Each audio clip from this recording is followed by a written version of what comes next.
All right, so let's start it out with saying thank you so much for doing the interview with us. Yo, I feel really special. I'm just glad I can be a part of just being a pirate on the radio. Can I say that? Yeah, right, you can say whatever you want to say. Just invading homes and That's right. And car stereos all over wherever you reach, wherever you transmit. I'm here, baby.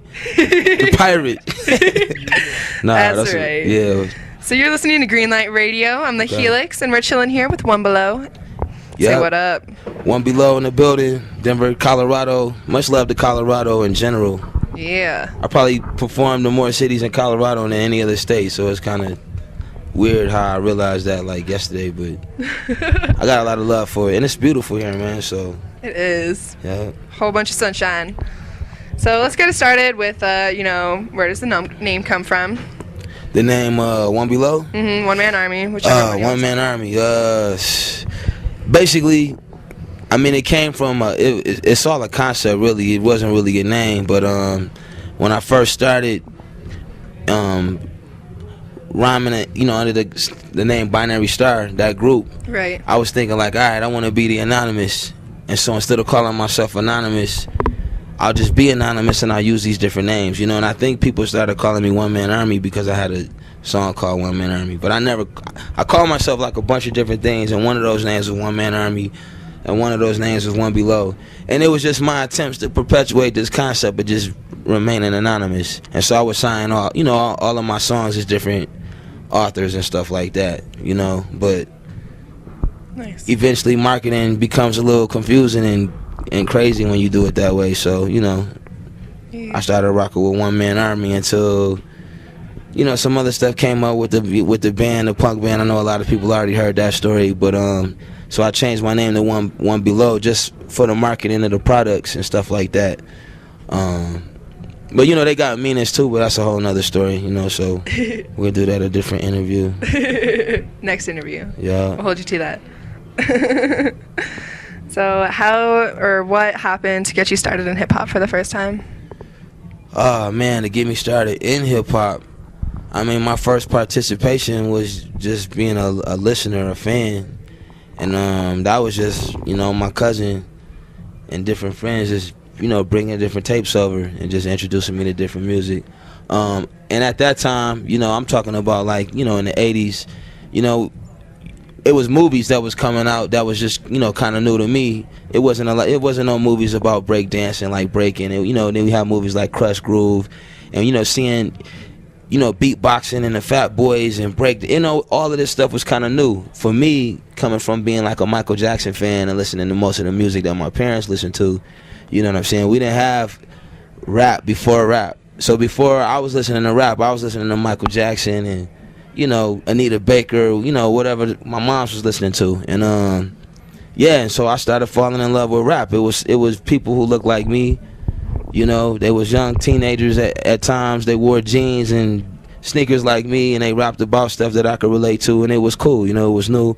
And so I think everybody at some point in time did graffiti or tried to break dance or tried to beatbox or tried to freestyle or something like that. And so I think we kind of naturally got better at it because we just did it it was a fun thing. It was a pastime. And it wasn't about trying to be famous. It was something that we did as a pastime, and then we just got better at doing it. From all those years of practicing and ciphering in the lunchroom, and next thing you know, those years just kind of shaped and molded us, you know what I'm saying? Yeah. And honed our skills. So I love it, man. Nice. So, do you have any new upcoming music, maybe with Binary Star? Your new album is out soon, or is it already out? A lot of new music coming soon.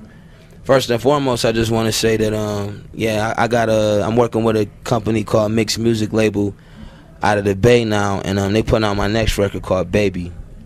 And that's going to drop in February. And yeah, it's probably the best, it's definitely the best album that I'm releasing to date. I'm really proud of the album. I got some really, great features on the album. Different singers, different MCs.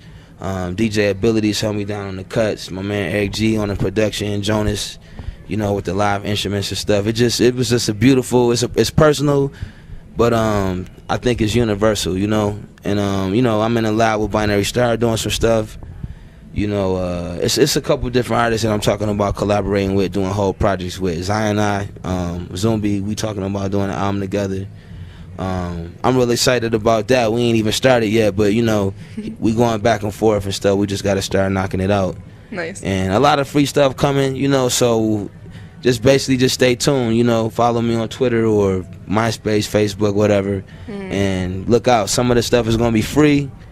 Bunch of download stuff, you know. I'm gonna have some tour only stuff. I'm gonna have some mixtapes. I'm gonna have some free albums. I'm gonna have some albums for sale. Just a lot of stuff. I'm gonna just start dropping, you know, video stuff, videos too, you know. Fuck rad, dude. Some YouTube shit. Yeah, YouTube. I'm working on books. You know, man, it's a lot of stuff that's in the works right now, and I don't want to keep saying coming soon, but you know, me and my team, we really excited because, you know, it's like everything is coming back around full circle. You know, with the recession and a lot of things going on in the country right now, I think it forced a lot of people that I know to kind of like come together and like, you know, get serious about being on top of their game and just honing their skills. And, you know, a couple of years ago, I could afford to be a little sloppy. But, you know, I had to even, like, tighten up. And so it was kind of good, man. And, like, we at a good position right now. We got some good music, you know, in the oven, and just a lot of great ideas. I got some good people I'm working with, you know, on the business tip, and so I'm just really excited right now, you know. Cooking in the kitchen. Yeah, definitely. I'm ready to hit the road and play some of this new music, but you know, I'm gonna sit on it for a minute, but you know. Fuck yeah. So do you see any new and upcoming artists, maybe not new, but artists that are out nowadays that might be beneficial to, you know, the music industry or to the people that are actually listening?